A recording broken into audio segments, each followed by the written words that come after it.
Hey, Danny K coming to you from DKTV. I hope everybody had a great day. And this is our second broadcast of the brand new year. So I definitely want to check in on everyone and make sure everybody's following their New Year's resolution. So if you guys have any questions at all, fitness, nutrition, anything, throw them at me. I'll do my best to answer them, and I'm here to help you on your fitness journey. So let me do it. What you got? Let's start with questions from the audience this time. Let's switch it up a little bit and see what people have from the audience. Uh-oh. What do we got? Who wants to go first? All right, I'll take this one. I'll go first. Okay, you all know. Can you hear me? Uh-huh. Okay, you all know that I broke my collarbone and I'm having a really tough time getting back in the gym and figuring out what I can do and what I can't do. So, any suggestions, Dani? Well, are you able to you're able to walk, right? Yes, I mean, obviously, like I meant like on a treadmill, but that there's some gyms that may not want you to walk on a treadmill, or if you're just working out at your house, walk on the treadmill and use the little key thing just in case you slip and fall. But there's some gyms where, if you do have some sort of, upper extremity injury, that they won't allow you to walk on the treadmill, because if you do fall, you're not going to be able to catch yourself, or it might cause more injury to the injured area. Right. So one other thing, you could do the bike in the gym.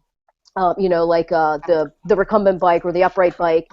You could also, like try and do the machines for your legs. Where you're just using like the pin-plated machines, pin-plated leg press, pin-plated, leg extension, the leg curl, that kind of thing. Just that you're working. You might not want to use them, like use heavy weights, because you don't want to strain where you might want to grab a hold and pull.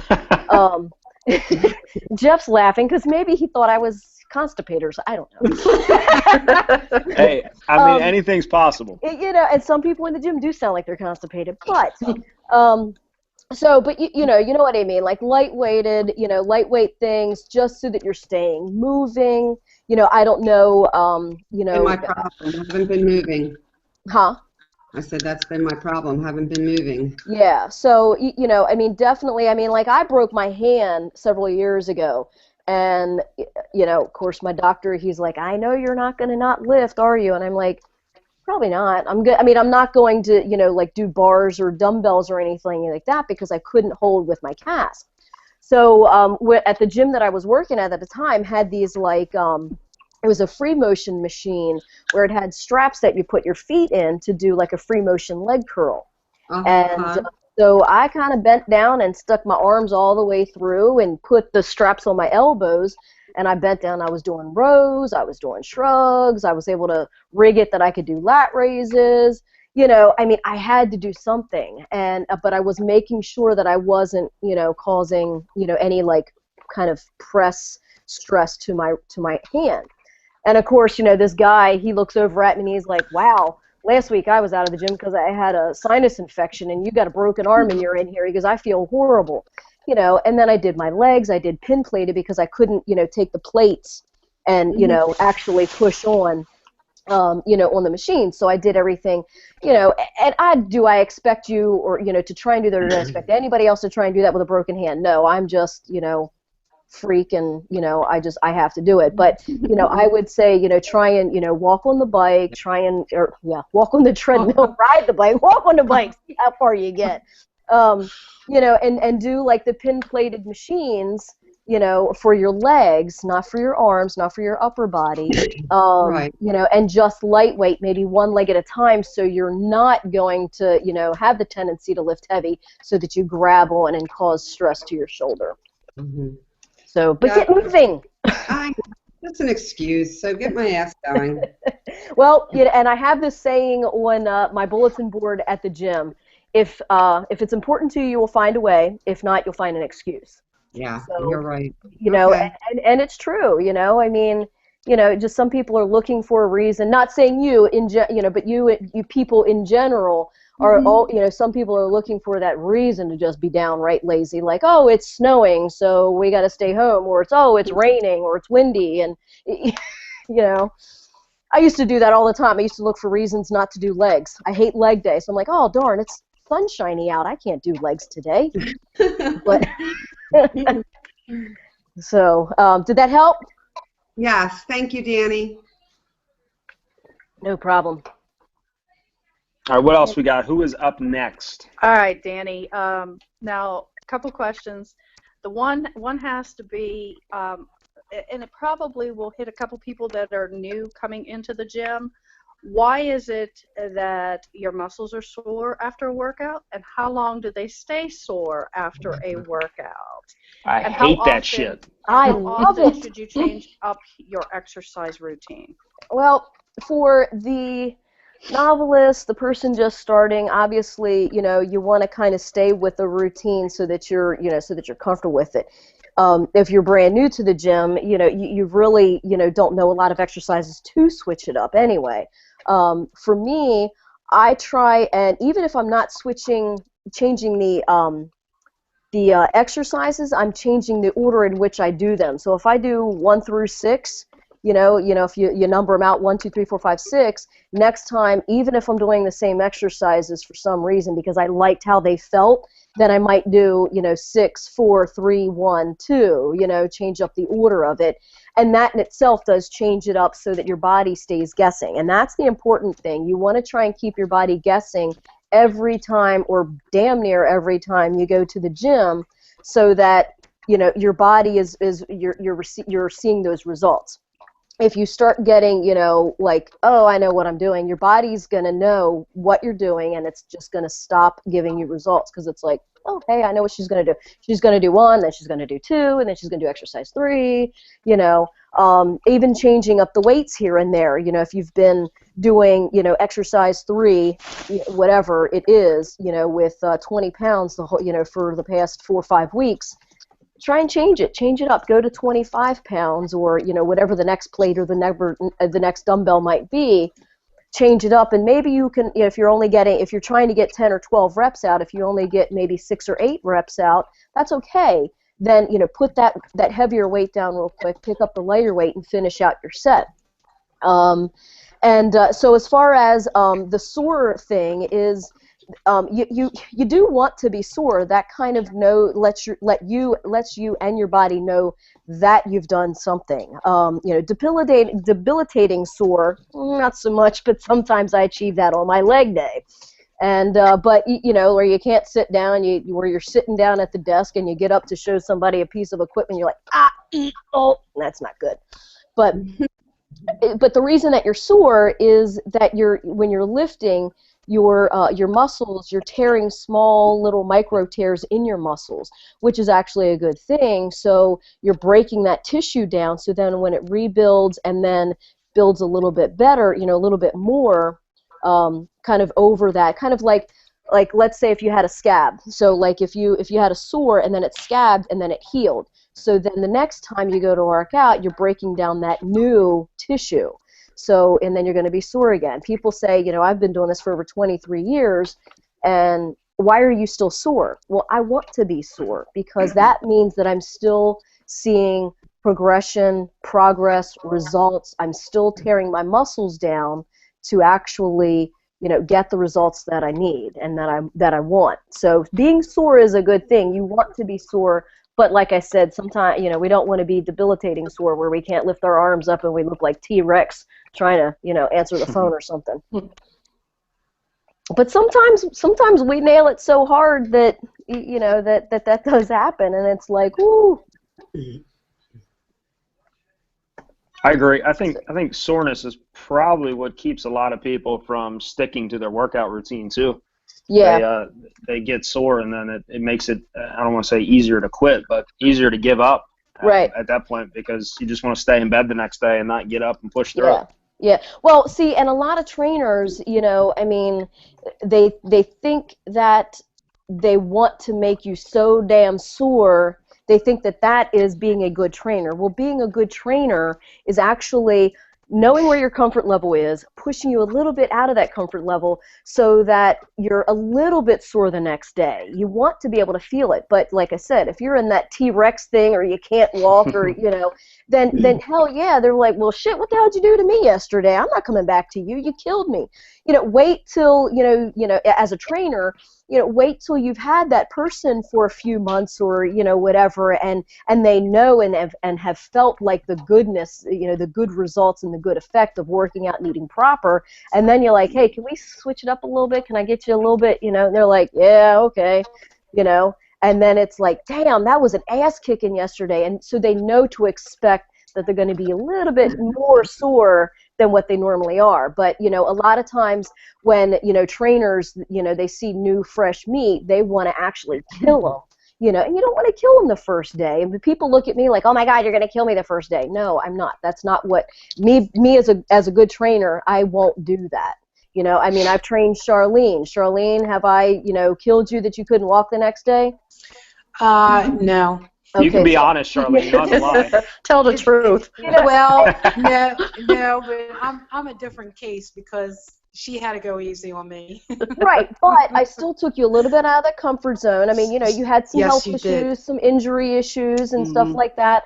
But that's the whole thing of knowing and finding and having and being a good personal trainer is knowing. Like right now, Barry, Carrie, and Charlene, I could train all three of you.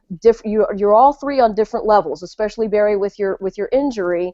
Charlene coming out of that stuff, and Carrie, free willy-nilly. I could train you guys and still take you all out of your comfort zone and give you one of the best workouts that you've had, but not make you so debilitated tomorrow that you're like, oh, I'm not going back to her, So that's the importance of finding and knowing and having a good personal trainer. It's not about, sure, I want to kick your butt. And, I had a couple of girls today in the gym that I kicked their butt because they saw my card video challenge thing, and they were like, oh, Dani, will you help us with it? And so I did. Well, they were like, oh, man, that was a great workout. I was like, they were not used to that intensity. And so now, guaranteed, they're going to come back and do more of that type of intensity because they liked it. They saw that. But, I would never do something like that with a first person. But, sometimes, trainers that just, want to go for the guts and glory and want you to feel the pain, and they don't really care about you. They're basically doing it for themselves. They're saying, oh, I'm going to kick your ass. I'm going to make you sore. But that's not a good trainer is knowing the levels of which to push you out and get you a little bit sore, get you a little bit out of that comfort zone, and get you to your intensity level. Not Mary Sue's, not Billy Bob's, not mine. I would never train any of you exactly the way I train myself because I've been doing this for 23 years.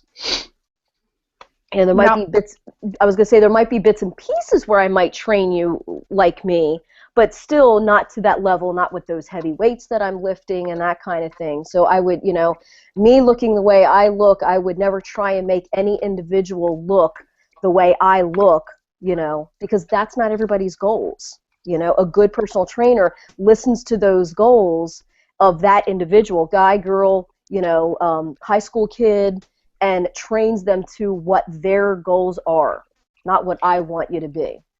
Now, how would you motivate somebody to come back to you that is experiencing that soreness, someone that's fresh into working out? Just like Jeff said, a lot of people become intimidated by that soreness, and it becomes a deterrent.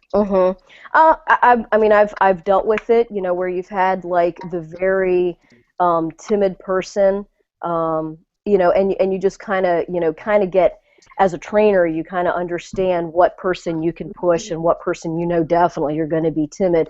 But definitely, for me, I've learned to, the first day, not ever push anybody that way.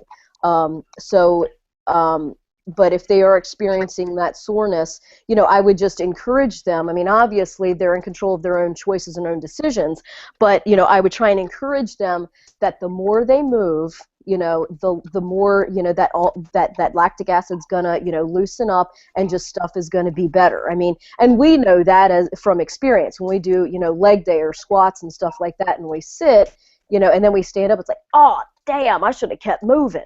So then when you're walking around and moving around, it kind of loosens up again. So that's what I would encourage that person to do, is if they are experiencing any soreness, not to exercise the same body part, but just stay moving. Don't stop moving. Don't sit and be sedentary, because it is going to lock up even more.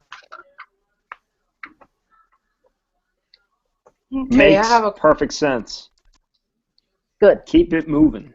Right. Okay. Now I have a question. Okay. What do you recommend? And I'm meeting with you for training in like 2 weeks. Are you scared? What do you?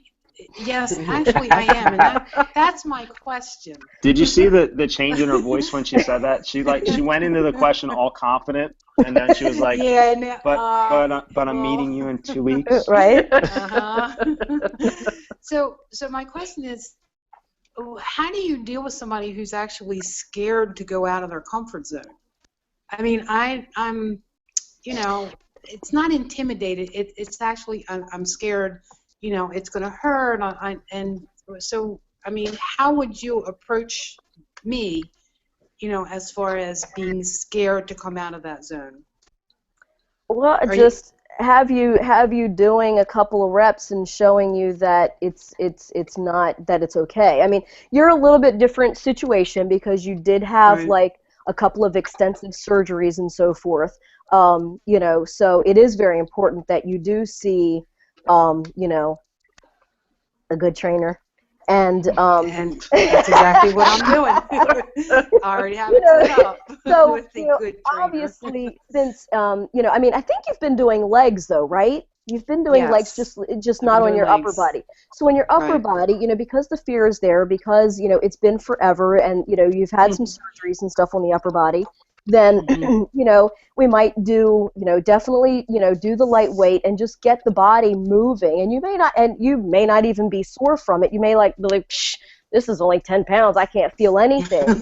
But just to get your body and those muscles working and contracting, in those motions, before. Because obviously we don't want to, whatever, like, chest press machine or something, you were doing, let's just say 50 or 60 pounds. Obviously, we're not going back to 50 or 60 pounds. We're going to maybe try, the 20 pound, and I'm talking machine, so that's why 20 pounds is light for a machine. Right. So you try the 20 pound, and if you're experiencing, and I'm constantly, asking people, are you experiencing any bad pain?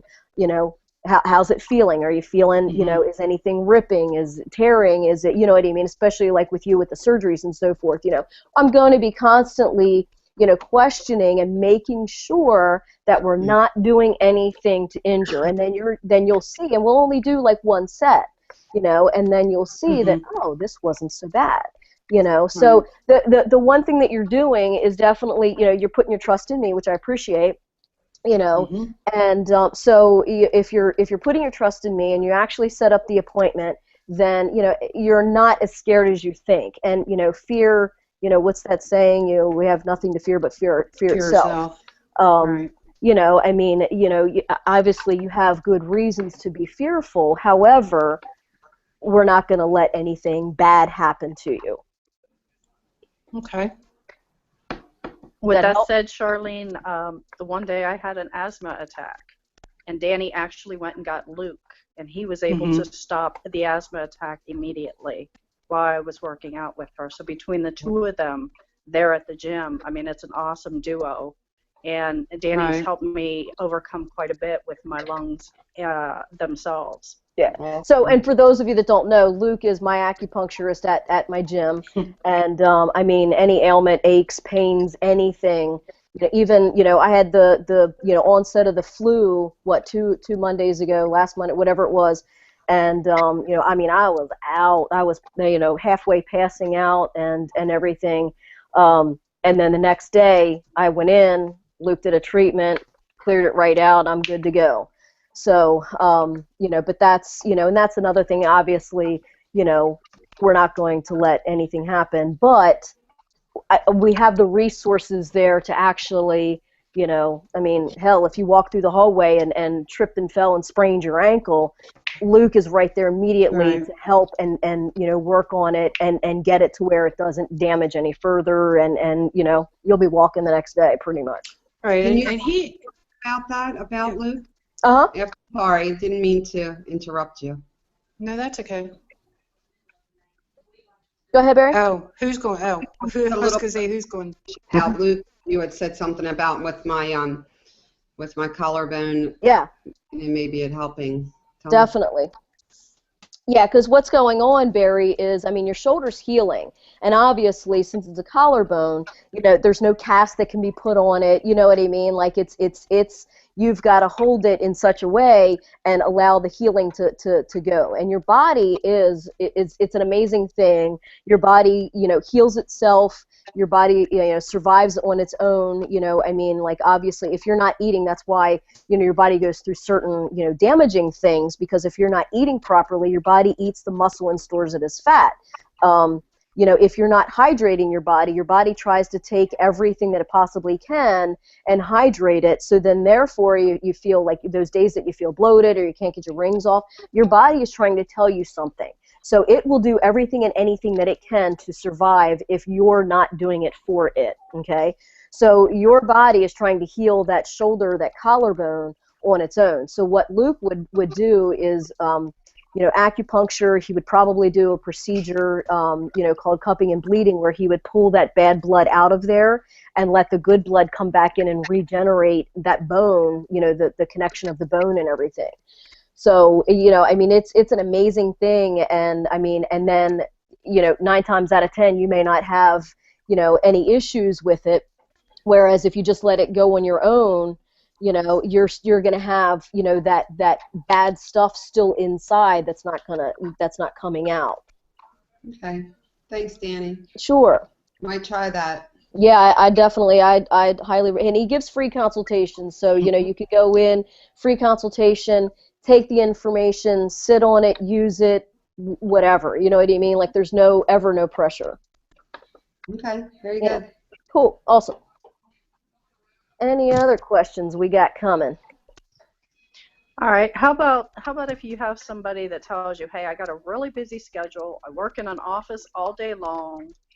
How do I actually get a workout in, or what can I do? Is there anything I could do in the office while I'm actually there throughout the day to actually keep myself going? Did Jeff ask that question? No, just kidding.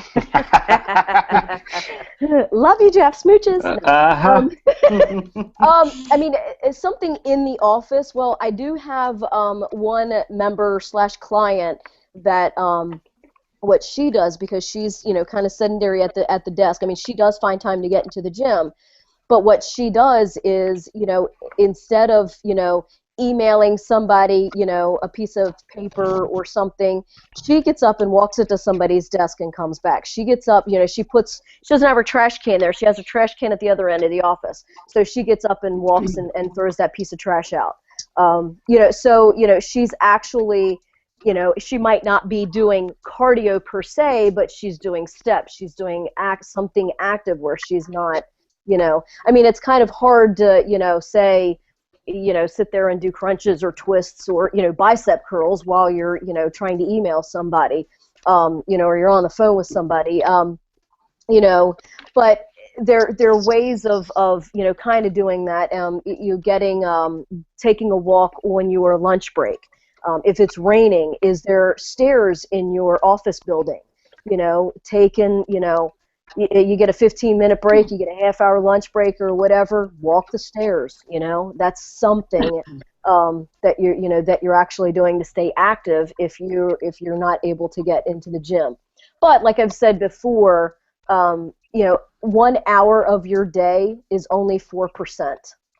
You know, it's only 4% of your day. And even if you do a half hour at the gym, or, you know, when you get home, you know, you have a, you know, a tread climber or a Bowflex or, you know, weights or something like that, or you know, a DVD, exercise DVD or something like that, you know, half hour. If 1 hour is 4% of your day, a half hour is only 2% of your day. You're telling me, you know, I know you're not, but I'm saying, there's no one in this world that can tell me that they absolutely do not have 2% of their day to give to themselves, because if they're giving to themselves and giving, half hour to an hour or whatever to themselves to, get, active, walk, whatever, to do something for themselves, release some stress and stuff like that, you're doing that for your family as well.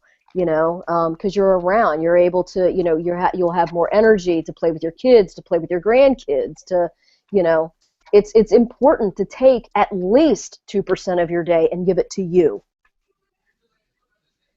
Cool. That's what I say. I agree. I think when you break it down that way, it kind of smacks you in the face that you're either just making an excuse or you just don't want to do it. 2% of your day, 4% of your day, whatever. You can make time. Exactly.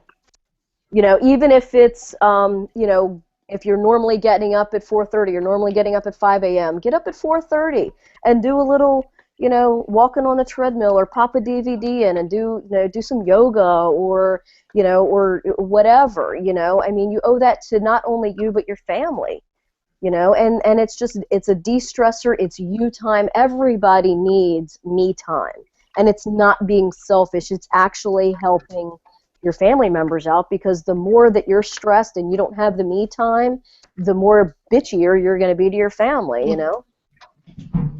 So, and I know, like, when I was taking care of my mom had, lung cancer, and, we were going back and forth to the doctors and everything.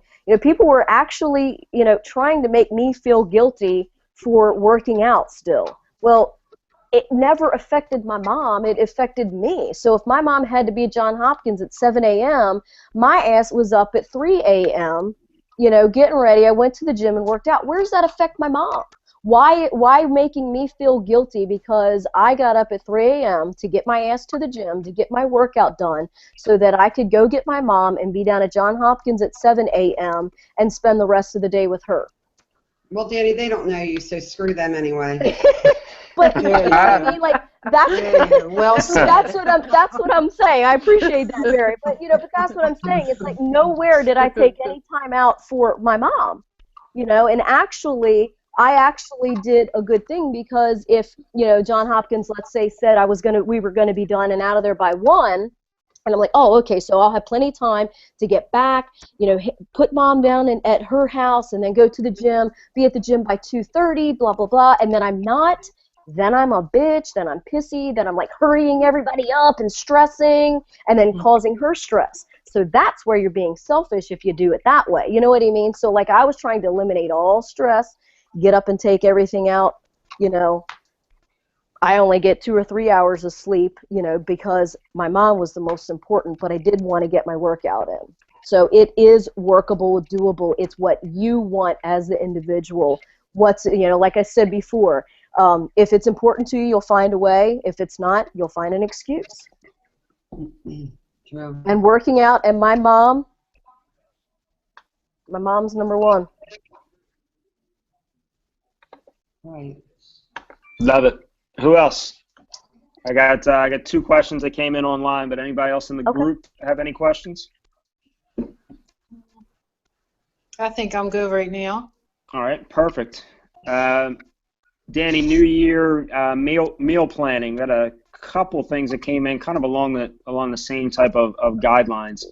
As far as meal planning goes, is it better to make a drastic cut with a meal plan change? Like, if someone's going to meet with you and go over a different meal plan, is it, you're eating like shit on Sunday and then you start cold turkey on Monday eating correctly, or is it a gradual move into a certain different type of diet? Good question. And everybody is different. Some people are at that point where I need to have the structure. I need to, like, go from, A to Z right then and there. I can't do gradual, because if I do gradual, then, I'm going to do, less of the good and more of the bad. And there's some people that all of that, they look at that and they're like, oh my God, I can't do that all. And, so then I say, well, what, take a couple of days and, work yourself into it. There's no sense of being stressed about it. It's supposed to be something good. So, and of course, when I'm doing a meal plan, sitting down with someone, then I'm feeling them out as to, their scared, intense level, or they're like, yeah, I've got this. You know what I mean? So, sometimes I'll say, especially like if it's, like maybe a Thursday or a Friday, if I'm doing a meal plan and people, for some reason, I want to start on Monday. No, I start tomorrow. I mean, you know what I mean? But they feel like, oh my God, I can never have, any of the good fun stuff ever again. Bullshit. You can. It's called a lifestyle change, and it's not a diet. So, when you start controlling and eating more of the good, then here and there you can flub, but you know exactly what to do to get back on track. Right. But so, so for those people that need the gradual, then I just say, okay, look at this. Make sure that you're, eating, the clean, lean, white proteins, get that in check. I always say anything that swims or flies. So it's like fish, chicken, turkey, that kind of thing, and focus on your water. Let's just start there, so, and then they're like, oh, okay, so that's not stressful. Okay, so, you know what I mean? So it depends on the individual. Some can jump right in it, and some need to jump right in it, cut that off and start here, and some need to just kind of, feel their oats about the whole thing and just do it slowly. No way is wrong. It's the not doing it is the wrong thing, but the gradual or jumping into it, any good healthy lifestyle change that you're making is the plus. Yep, I think people tend to overthink it too much. Yeah. Other question along the lines with diets and things like that. A while back, I think it was, I even saw it probably about 3 or 6 months ago. The whole paleo diet was this big fad, and Atkins diet and all this stuff. What's the difference between jumping on one of those diets and actually sitting down and getting a personalized meal plan? Well, it depends on what level, from what I understand. It depends on what level of the paleo diet. There's some paleo diets that are, like you can eat bacon and fried this and fried that, and, you can have certain alcohols, like, I don't know, liquor, or, you can't have the beers, but you can have the whiskey or whatever the hell. To me, it's stupid shit. That sounds like a great diet. Bacon and whiskey, let's go. No, for me, it's, and the Atkins diet, for me, certain things of like that, it's just not a lifestyle changeable kind of thing. You can do it for a little bit, but then it's just like, you need, like for the Atkins diet, you need carbs. Your body needs carbs. Carbs, good, bad, indifferent, carbs are your energy, and carbs is what transports the proteins to the muscle. So if you don't have the carbs, there ain't no transportation. It's just like having a Lamborghini sitting in your driveway with no gas. Well, you ain't getting no damn where. So a lifestyle change that everybody, if I'm going over to Barry's house, well, she doesn't have bacon, she doesn't have whiskey. Well, what the hell am I going to eat? If I'm, you know what I mean?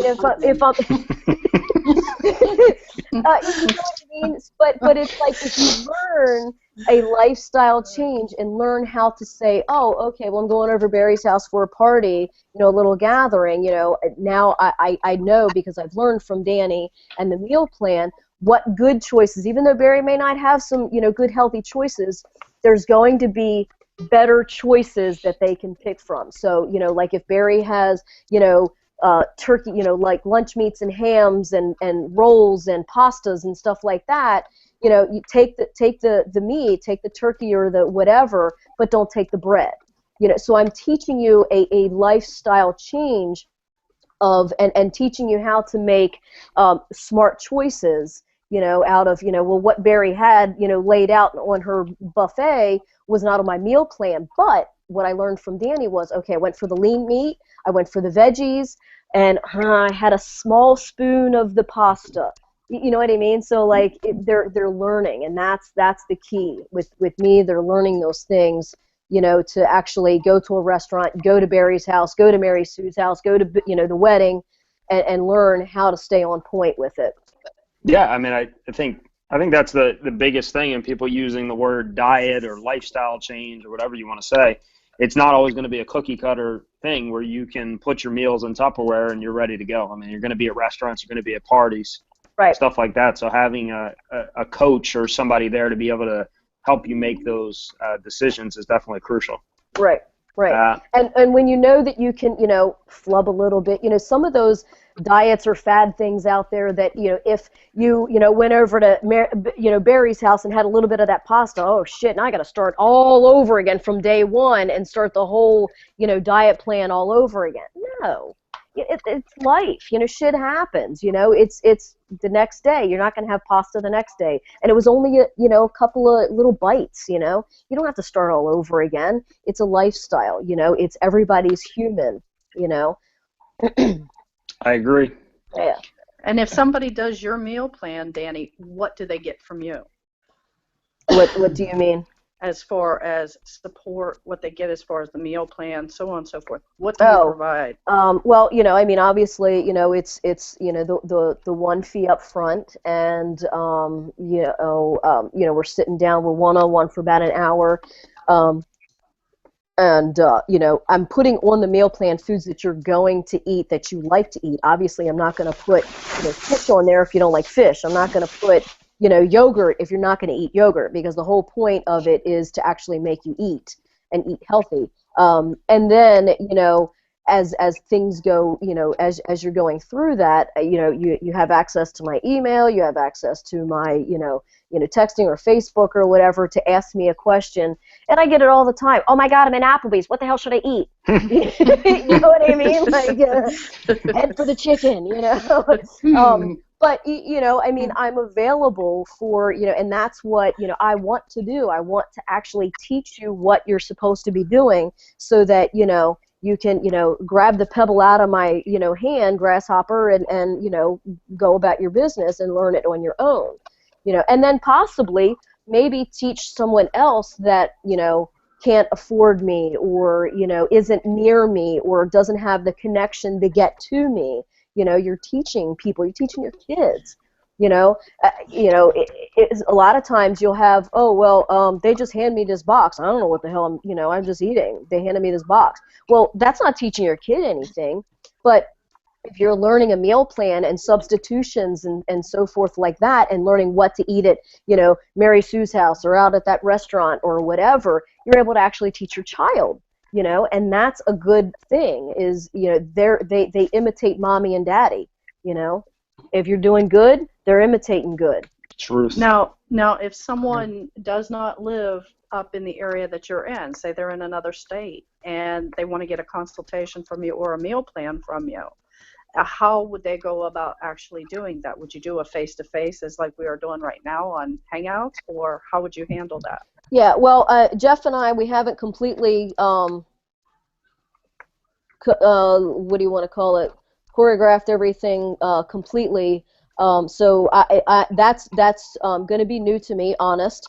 So with Jeff's help, but basically it would be something like this. So it's a live interaction to where I'm probably typing and obviously going to email it to you, but I'm talking live with you one-on-one so that I can actually get your feedback and do you like this? Is this okay? Do you understand? That kind of thing. I've done it before through email, and it gets a little helter-skelter, because sometimes the translation and typing isn't good. So this idea right here, these Google Hangouts and everything, this live is going to be so much better. It's going to be perfect to actually, so I can see you and see you rolling your eyes like, oh damn, I gotta eat some damn chicken. I'm like, okay, you don't like chicken, we're gonna switch that, because if you're not eating it, then you gotta eat it. So it's got to be something that you're gonna eat. So yeah, it's gonna be it's live, and we're closing in on, if I'm correct, Jeff, we're closing in on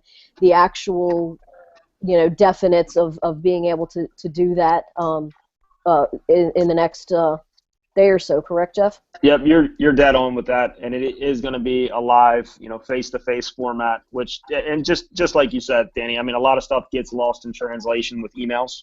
Yeah. With text messages, same thing. You can't read tone and inflection. in what somebody's saying. You can't tell if they're bought into it. You can't tell if they hate it, they're shaking their head, whatever it is. So yes, it is going to be a format pretty much just like this, where you'll dive in, but the difference is it'll be private. It won't be a public setting. Right. So you'll have a comfort level there where this isn't being shared. It's not being posted on the internet or anything like that. So it's kind of an anything goes type of atmosphere. You can feel free to bring up your true challenges.